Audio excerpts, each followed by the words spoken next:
Welcome, आप सभी का स्वागत है स्लेंडर के प्लेटफॉर्म पे। और आज का जो टॉपिक है वो है हमारा इनविटेशन, यानी कि इनविटेशन राइटिंग। आज के इस लेसन में हम सीखने वाले हैं how to write an invitation, formal और informal, and what is the invitation. सारी चीजें हम आज के इस लेसन में कवर करेंगे। One of the most important topic है, अगर मैं देखूं इंग्लिश ग्रामर से 12th क्लास में तो ये आता ही आता है, समझने की कोशिश करेंगे। ठीक है, तो इन्विटेशन को समझ लेते हैं। बेसिकली हमें पता है इन्विटेशन वही होता है जो हम शादियों में देते हैं या फिर किसी फंक्शन में हम किसी को बुलाने के लिए इन्विटेशन देते हैं, तो वो चीजें होती है उसे हम कहते हैं इन्विटेशन। अब इन्विटेशन को किस तरीके से लिखा जाता है, फर्स्ट चीज हमें समझनी होगी। इन्विटेशन दो टाइप के होते हैं, एक होता है हमारा फॉर्मल एंड एक होता है हमारा इनफॉर्मल। ठीक है, फॉर्मल जिसे हम मतलब रिस्पेक्टेड पर्सन के लिए भेजते हैं, एंड इनफॉर्मल जो हमारे रिलेटिव्स होते हैं, हमारे फ्रेंड्स होते हैं, उनके लिए। ठीक है, तो आज के इस लेसन में सीखने वाले हैं हम फॉर्मल।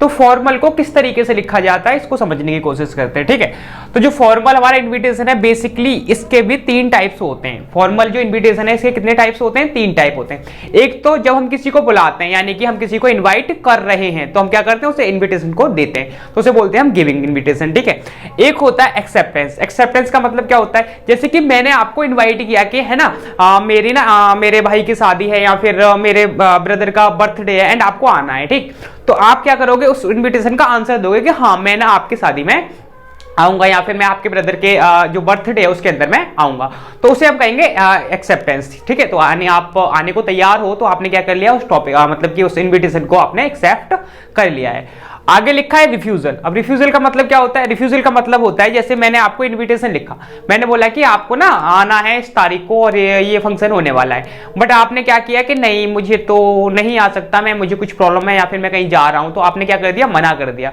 तो आप मना करोगे तो वो भी एक तरीका होता है how to write a refusal of invitation. ठीक है, तो वो भी आपको एक किसी टाइप में आ जाता है। यानी बेसिकली 3 टाइप के हुए हमने सीखा, एक तो हुआ गिविंग, एक हुआ एक्सेप्टेंस, एक हुआ रिफ्यूजल। ठीक, अब इनको समझने की कोशिश करते हैं कि ये कैसे। तो चलिए फॉर्मेट देख लेते हैं। ठीक है, तो पहले हमें पॉइंट्स कुछ याद रखने होंगे, जो पॉइंट्स हमको इसके अंदर लिखने हैं, यानी कि जो पॉइंट्स आपको लिखने हैं कि आपको पता होना चाहिए कि क्या क्या चीजें आप इसके अंदर यूज कर सकते हो और क्या क्या चीजें आप नहीं यूज कर सकते हो, वरना फॉर्मेट पूरा गलत हो जाता है, उसके नंबर आप पे कटते हैं। ठीक है, तो पहले क्या है यहाँ पे, to be written in third person. ये बात आपको बहुत इंपॉर्टेंट है और आपको याद रखनी है। ये किस में लिखा जाएगा? थर्ड पर्सन में। थर्ड पर्सन का मतलब मुझे समझ में आता है कि इसके अंदर में आई वी यू का यूज नहीं कर सकता। ठीक है ना, आई वी और यू का यूज में नहीं कर सकता। दे, ही, सी, इस तरीके से मैं यूज कर सकता हूं। ठीक है, थर्ड पर्सन का यूज करना है। अगली बात लिखा है no abbreviation to be used, यानी कि कोई भी शॉर्ट फॉर्म यूज नहीं करनी है आपको। ठीक है, कोई भी शॉर्ट फॉर्म आप यूज नहीं कर सकते। ठीक, अगली बात लिखा है maintain the word limit. Word limit कितनी होती है इसकी? 50 होती है। ठीक है, तो 50 वर्ड लिमिट आपको मेंटेन करनी है। आगे लिखा है गिव फॉर्मल एक्सप्रेशन। आपको फॉर्मल एक्सप्रेशन देना है, जैसे कि बोलते हैं request the pleasure of your company. ठीक है, इस तरीके से फॉर्मल एक्सप्रेशन होते हैं। उसके बाद don't use I we and you, आपको पता है इसका यूज आपको नहीं करना है। ठीक है, तो ये छोटे से पॉइंट्स आपको याद रखने हैं। ठीक है, इस वाले एग्जाम्पल के बाद हम एक और एग्जाम्पल सॉल्व करेंगे जो स्कूल वगैरह में होता है ना, वो भी हम सॉल्व करेंगे। ठीक है, तो पहले हम थोड़ा सा इसका फॉर्मेट समझ लेते हैं। फॉर्मेट हमारा कहता है, फर्स्ट आपका फॉर्मेट है नेम ऑफ द होस्ट। अब होस्ट का मतलब क्या होता है? सबसे पहले आपको उसका नाम लिखना है जो आपको मतलब एक तरीके से इस फंक्शन को करने वाला या फिर वेडिंग को करने वाला उस बंदे का नाम आपको लिखना होगा। ठीक है, हो सकता है वो कोई टीचर हो या फिर प्रिंसिपल हो या फिर किसी के मदर फादर हो, तो मतलब जो भी आपको बुला रहा है उसका नाम आपको लिखना है। नेम ऑफ द होस्ट बोलते हैं मुझसे। ठीक है, आगे लिखा है स्टैंडर्ड एक्सप्रेशन। स्टैंडर्ड एक्सप्रेशन का मतलब यही होता है request the pleasure of your company, इस तरीके से बोलते हैं हम स्टैंडर्ड एक्सप्रेशन। आगे लिखा है purpose of the invitation. Invitation का पर्पस क्या है, आप क्यों बुला रहे हो, क्या करने वाले हो, फ्री में बुला के बैठाओगे क्या हमें घर पे?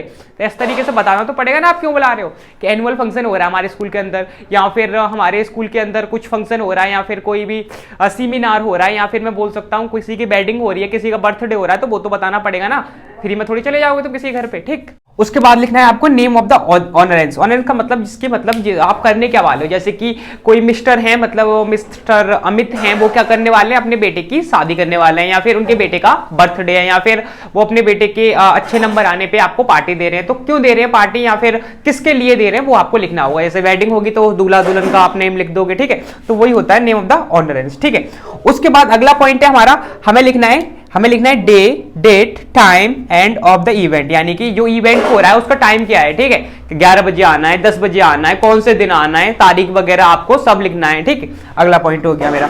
अगला पॉइंट है वेन्यू ऑफ द इवेंट, कहां पे होने वाला है वो तो आपको बताना पड़ेगा ना, बिना बताए आप कैसे पहुंच जाओगे किसी घर पे, ठीक है। तो आपको कहां होने वाला है वो भी आपको लिखना है, ठीक है, कोई होटल वगैरह हो सकता है। उसके बाद RSVP, ये काफी इंपॉर्टेंट रहता है। RSVP मतलब एक तरीके से आप इसका आंसर देते हो, इस तरीके से इसको यूज करते हैं, ठीक है। तो RSVP जो है ना ये काफी ज्यादा इंपॉर्टेंट रहता है। RSVP आप समझ लो, इसके नीचे आपको एड्रेस डालना होता है, ठीक है। RSVP, उसके नीचे आप क्या कर लिख दोगे, कॉन्टैक्ट डिटेल्स, ठीक है। तो ये काफी इंपॉर्टेंट हो गया, ठीक है। तो ये हमारा छोटा सा फॉर्मेट है, हमें समझ में आ गया, बिल्कुल हमें समझ में आ गया। अब एक क्वेश्चन को देख लेते हैं। एक क्वेश्चन यहाँ पे बड़ा ही प्यारा सा क्वेश्चन लिखा है, on the behalf of your parents draft a formal invitation to be send to your relatives on the occasion of your brother's birthday Mr and Mrs Bhatia, ठीक है। अब आपको क्या है कि आपको एक काम दिया है कि मिस्टर एंड भाटिया जो है ना ये आपके पेरेंट्स हैं, और आपको क्या करना है कि आपको एक इनविटेशन लिखना है। क्यों लिखना है कि आपका जो भाई है उसका बर्थडे है, ठीक है। ये आपका क्वेश्चन है। अब स्टार्ट करते हैं क्वेश्चन का आंसर करना। तो सबसे पहले हम देखें, यहाँ पे मैंने छोटा सा बना रखा है, आपको शायद दिखाई दे रहा है ना, बिल्कुल दिखाई दे रहा है, ठीक है। तो ये यहाँ पे मैंने बना रखा है एंड सबसे पहले मैंने क्या लिखा, नेम ऑफ द होस्ट, यानी कि कौन हमें पार्टी देने वाला है, mister and Mrs Bhatia. Question में लिखा हुआ है इसलिए हमने लिख दिया मिसेस एंड मिस्टर भाटिया। हो गया, ये वाली हमारी लाइन होगी क्लियर, बिल्कुल क्लियर हो गई। आगे क्या, स्टैंडर्ड एक्सप्रेशन। स्टैंडर्ड एक्सप्रेशन यहाँ पे लिखा है request the pleasure of your company, ठीक है ना, ये कंपनी है, request the pleasure of your company. तो ये हमारा स्टैंडर्ड एक्सप्रेशन हो गया, बिल्कुल हो गया, ठीक है। उसके बाद पर्पस ऑफ इन्विटेशन, तो पर्पस क्या है, on the birthday of their son Aarab. अब उनका लड़का है कोई आरब, उसका मतलब जन्मदिन हो रहा है, ठीक है। अब यहाँ पे चीज को थोड़ा सा याद रखा है, जो देयर है ना ये लगाएगा मिसेस एंड मिस्टर भाटिया के लिए, ठीक है ना। तो ये यहाँ पे क्या कर रहा है, इनको बता रहा है, और अपने आप में कौन सा पर्सन है, थर्ड पर्सन है, बिल्कुल सही किया आपने, ठीक है ना। अब यहाँ पे क्या है, अरब जिस बंदे का जन्मदिन हो रहा है, यानी कि ये बंदा हो गया ऑनरेंस, ठीक है, बिल्कुल ठीक है। अब आगे क्या है, कौन सी डेट को हो रहा है वो आपको लिखना है। लिखा है ऑन मंडे, ठीक है, 25 जनवरी एट टाइम आपने लिखा, ठीक है। उसके बाद क्या है, वेन्यू मतलब प्लेस आप कहां पे हो रहा है ये, ठीक है। तो ये एट राज होटल HB रोड, ठीक है, HB रोड दिल्ली, या फिर जो भी वटेवर, तो आप अपना आगे लिख देंगे, ठीक है। तो ये आपने लिख दिया। क्या लिखा आपने, ये लिखा आपने वेन्यू जहां पे होने वाला है। उसके बाद आपने लिखा RSVP आपने लिख दिया। उसके बाद एड्रेस डाल दिया, जैसे 12 प्रीत बिहार दिल्ली, और हो सकता है आप यहाँ पे मोबाइल नंबर या कॉन्टेक्ट डिटेल, ईमेल आईडी वगैरह भी आप डाल। तो ये क्वेश्चन हमने सॉल्व किया। अब हम एक और क्वेश्चन लेंगे जो कि स्कूल के द्वारा लिखा जाता है, वो क्वेश्चन को भी सॉल्व करेंगे, ठीक है। तो अगला क्वेश्चन एक बार देख लेते हैं। तो अब हम सीखने की कोशिश करते हैं कि जो स्कूल में एनुअल फंक्शन होते हैं या फिर कोई भी फंक्शन हो रहा है स्कूल के अंदर, तो उसका किस तरीके से लिखा जाता है, ठीक है। एक क्वेश्चन यहाँ पे दे रखा है, यहाँ पे क्वेश्चन दे रखा है, you are principal of Newton public school. आप प्रिंसिपल हो एक न्यूटन पब्लिक स्कूल के, और आपको क्या लिखना है, एक इन्विटेशन लिखना है फॉर्मल। किसको लिखना है, स्टूडेंट्स को और their parents about annual function. आपको स्टूडेंट्स को लिखना है और उनके पेरेंट्स को भी लिखना है, किस बारे में, कि हमारा जो स्कूल है वो एक एनुअल फंक्शन करने वाला है, ठीक है। तो इस बारे में आपको एक इनविटेशन लिखना है, ठीक है। तो कैसे स्टार्ट करेंगे, सबसे पहले वही आप होस्ट का नाम डालेंगे। तो आपने लिखा the principal staff and student, ठीक है, ये आपने डाल दिया, ये आपके होस्ट हो गए। उसके बाद आपने आगे डाल दिया of Newton public school Delhi. आप मतलब कैपिटल में भी डाल सकते हो, ऐसा इसमें नहीं बोला है कि आपको कैपिटल में नहीं डालना है, तो आप कैपिटल में भी लिख सकते हैं, ठीक है। तो यहाँ पे डाल दिया हमने न्यूटन पब्लिक स्कूल। अब यहाँ पे क्या है, हमने क्या स्टैंडर्ड एक्सप्रेशन डाल दिया, हमने बिल्कुल डाल दिया, ठीक है। अब उसके बाद क्या होने वाला है, हमारा एनुअल फंक्शन। ये भी हमने थोड़ा सा बोल्ड कर दिया है, कोई दिक्कत वाली बात नहीं है, आप कर सकते हैं।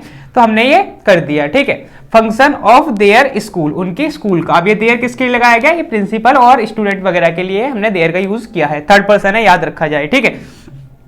ऑन सैटरडे, कब हो रहा है, ये सैटरडे को हो रहा है, सैटरडे को हो रहा है। उसकी डेट भी आपको लिखनी है, तो आपने डेट लिख दी 15 नवंबर 2000 व्हाटएवर इट इज, ठीक है, जो भी आपका ईयर है। आगे अगर आप चाहो तो यहाँ पे ना आप चीफ गेस्ट का नाम भी लिख सकते हो, जैसे कि mister Verma will be the chief guest of the annual function and he will provide, मतलब इस तरीके से प्रोवाइड करेंगे जो भी रिवॉर्ड्स वगैरह हैं स्टूडेंट्स को, इस तरीके से आप लिख सकते हो। दे रखा है तो आप डाल सकते हैं, नहीं दे रखा है तो कोई जरूरत नहीं है आपको डालने की, ठीक है।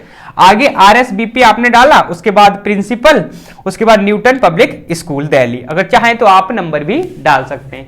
तो इस तरीके से एक ये लिखा जाता है, ठीक है। तो ये जो दोनों जो थे बेसिकली फॉर्मल थे एंड गिविंग के थे, यानी कि हम इनमें इनवाइट कर रहे हैं, एक्सेप्टेंस वगैरह ये नहीं है।